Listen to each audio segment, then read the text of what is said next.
தமிழக வாழ்வுரிமை கட்சியிலிருந்து வேல்முருகன் தளபதியை தப்பாக பேசியிருக்காரு. அதாவது எஜுகேஷன் அவார்டு வருஷம் வருஷம் கண்டக்ட் பண்ணுவாங்க, அது எல்லாருக்குமே தெரியும். ஸோ இந்த மாதிரி எஜுகேஷன் அவார்டை கண்டக்ட் பண்ணுறது பேரண்ட்ஸுக்கு கொஞ்சம் கூட அசிங்கமாக இல்லையா? உங்களுடைய குழந்தைங்களையும் பொண்ணுங்களையும் கூப்பிட்டு வந்துட்டு அந்த ஸ்டேஜில் கை கொடுத்து ஹக் பண்ணிட்டு இந்த மாதிரிலாம் பண்ணுறாங்க ஒரு கூத்தாடிக்கிட்ட, இந்த மாதிரிலாம் தப்பாக உங்களுக்கு தோணலையா? உங்களுக்கெல்லாம் அசிங்கமாக இல்லையான்னு சொல்லிட்டு பேரண்ட்ஸை கழுவி ஊற்றிருக்கான் அந்த வேல்முருகன். தளபதியோடைய எஜுகேஷன் அவார்டை இந்த தமிழகம் எந்த ஒரு கண்ணோட்டத்தில் பார்க்குது, ஆனால் இந்த அளவுக்கு ஒரு கொச்சையாக பேசுவாங்கன்னு சொல்லிட்டு கொஞ்சம் கூட எதிர்பார்க்கலைங்க.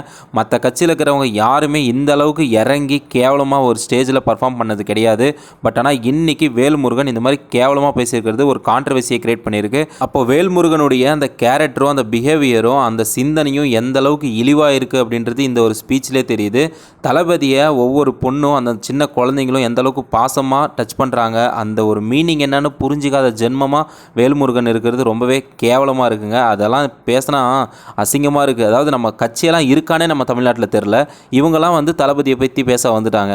அதாவது தளபதியை அடித்தாதான் நமக்கு கொஞ்சம் பெரிய ஆளாக முடியுன்றனால சின்ன சின்ன கட்சிகள் இந்த மாதிரி தான் கேவலமாக பேசி திரும்புவாங்க. அப்போ தான் நம்ம கான்ட்ரவர்சியில் நம்ம கட்சி பெருசாக தெரியும் அப்படின்னு. ஆனால் இந்த மாதிரி இழிவாக கேவலமாக போவாங்க அப்படின்றது அவங்களுக்கு புரிய மாட்டேங்குது. எனவே எஜுகேஷன் அவார்ட்ஸ் இன்றைக்கும் செகண்ட் டேவாக கண்டக்ட் பண்ணியிருக்காங்க. ஸோ ரொம்பவே சிறப்பாக நடந்துட்டு இருக்குது. தளபதி வரக்கூடிய சில்ட்ரன்ஸ் கிட்டலாம் என்ன சொல்கிறாங்க அப்படின்னா, தயவு செஞ்சு டிவிகே அண்டு சிஎம் இது ரெண்டுத்தையும் மென்ஷன் பண்ணாதீங்க, எல்லாரும் இந்த வேர்டை யூஸ் பண்ணுறது எனக்கு ஒரு மாதிரியாக இருக்குது, தயவு செஞ்சு அந்த மாதிரி எதுவும் பேசாதீங்கன்னு சொல்லிட்டு ரெக்வஸ்ட் பண்ணியிருக்காரு.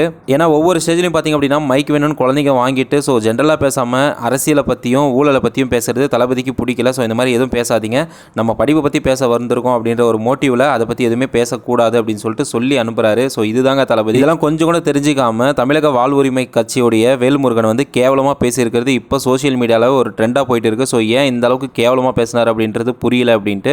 அது மட்டும் இல்லாமல் அவருக்கும் அவங்க மனைவிக்கும் ஏதோ ப்ராப்ளம் சொல்லிட்டு அவங்க மனைவி இப்போ ப்ரெஸ் மீட்டில் ஏதோ சொன்னதை வச்சு அதுக்கும் இதுக்கும் கம்பேர் பண்ணி ஃபஸ்ட்டு உங்கள் ஒய்ஃபை நீங்கள் நல்லா பார்த்துக்கோங்க அப்படின்ற மாதிரி ட்ரோல் பண்ணிட்டு இருக்காங்க நம்ம பசங்க. ஸோ இதுதாங்க ஆக்சுவல். நீங்கள் யார் என்ன வேணாலும் பண்ணாலும் எதுவும் பிரச்சனை இல்லை. பட் ஆனால் தமிழக வெற்றி கழகம்னு வந்துட்டால் நீங்கள் ஏதாவது பேசுனீங்கன்னா உங்களோட ஹிஸ்ட்ரி எடுத்து டீட்டெயில் கொடுத்துருவாங்க.